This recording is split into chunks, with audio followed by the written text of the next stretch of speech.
राजू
बघा समोर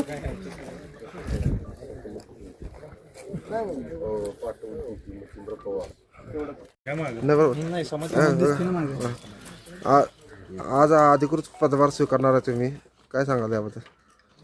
आज इलेक्शन झाल्यानंतर जो निकाल झाला आणि जे लोकांनी मला निवडून दिलं म्हणजे शिवेंद्रराजे भोसले आणि खासदार उदयनराजे भोसले यांनी भाजपच्या माध्यमातून मला उमेदवारी देऊन आज इलेक्शननंतर आज आम्ही निवडून आलेलो आहे.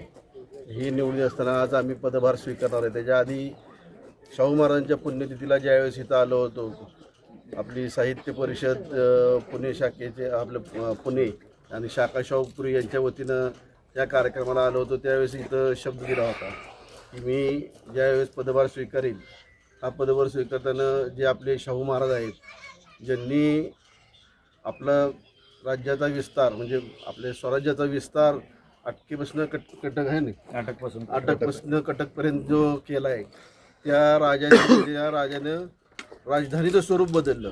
राजधानी पहिली जी किल्ल्यावर असायची ती खाली शहरात आणली आणि शहर बसवलं. या राजाचं दर्शन घेऊनच मी पदभार स्वीकारेल आणि हे आज मी इथं पहिला शब्द दिला आहे तो पूर्ण करत आहे आणि आज पदभार स्वीकारणार आहे. फाउंडेशन आणि महाराष्ट्र साहित्य परिषद शाखा शाहूपुरी हे शाहू महाराजांचं कार्य पुढे नेण्यासाठी काम करतायत. आता साताऱ्यात 1 ते 4 जानेवारीला अखिल भारतीय मराठी साहित्य संमेलन होतं आहे. या संमेलन नगरीला सुद्धा छत्रपती शाहू महाराज स्वराज्य विस्तारक छत्रपती शाहू महाराज साहित्य नगरी असं नाव दिलेलं आहे.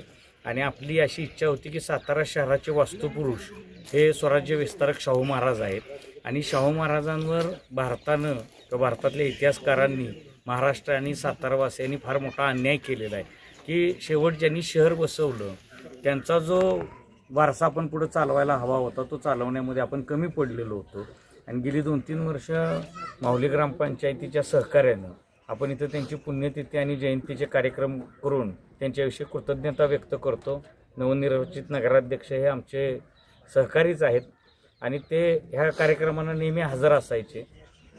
शाहू महाराजांच्या आशीर्वादानं ते आता नगराध्यक्ष झालेले आहेत. आणि आमची अशी विनंती होती की कुणीही सातारा शहरातल्या किंवा जिल्ह्यातल्या व्यक्तीला महाराष्ट्रात किंवा देशपातळीवर महत्त्वाचं पद मिळालं तर त्यांनी शाहू महाराजांना अभिवादन केलं पाहिजे आणि त्यांच्याविषयी कृतज्ञता व्यक्त केली पाहिजे, कारण आपण त्यांनी वसवलेल्या शहरात राहतो.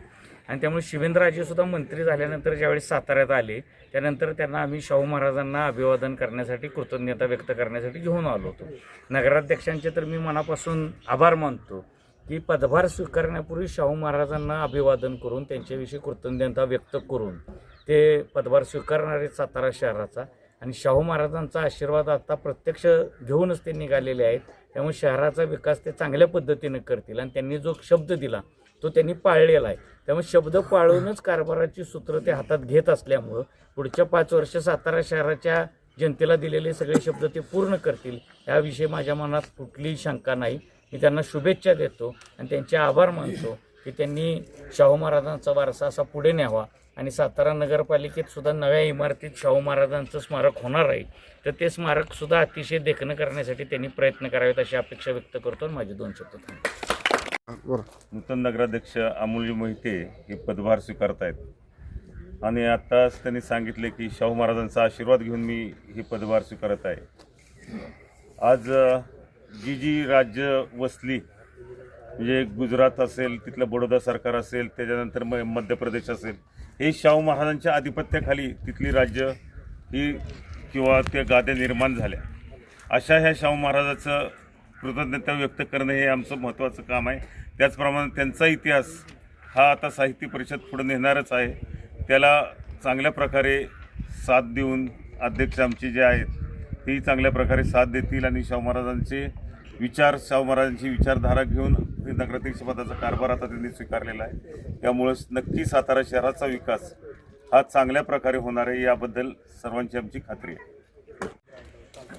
आज आमचे मित्र माननीय अमोलजी मोहिते यांनी आज नगराध्यक्षपदाचा पदभार स्वीकारणार आहेत. त्याच्या आधी त्यांनी छत्रपती शाहू महाराजांचं या ठिकाणी अभिवादन केले.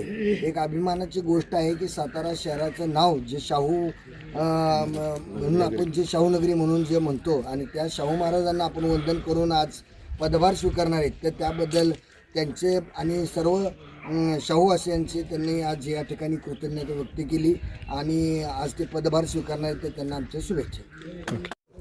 खरं तर आज आभार मानले पाहिजेत प्रथमतः मावळा प्रतिष्ठानचे विनोद काकांचे की त्यांनी एक नवी संजीवनी दिली पुण्यतिथीला आणि जयंतीच्या कार्यक्रमाला सातारकरांना इथपर्यंत आणलं.